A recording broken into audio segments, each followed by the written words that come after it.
సిద్దిపేట పురపాలక సంఘానికి సంబంధించి 26-27 సంవత్సరానికి బడ్జెట్ అంచనాలని ప్రతిపాదించడం జరిగింది.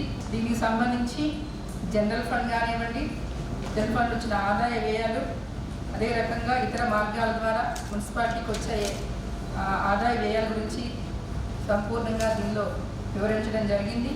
ఈ బడ్జెట్ అంచనాలో మనకు వచ్చే ఆదాయం ద్వారా వచ్చే ఆదాయము 181,99,00,000 రూపాయలను నిర్ణయించడం జరిగింది.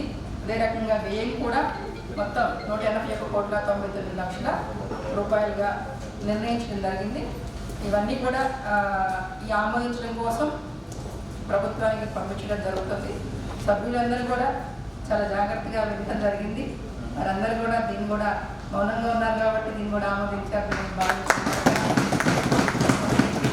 ఈ అంచనాలన్నీ కూడా మన బడ్జెట్ అంచనాలు, మున్సిపాలిటీ బడ్జెట్ అంచనాలను గవర్నమెంట్ పంపించడం జరుగుతుంది.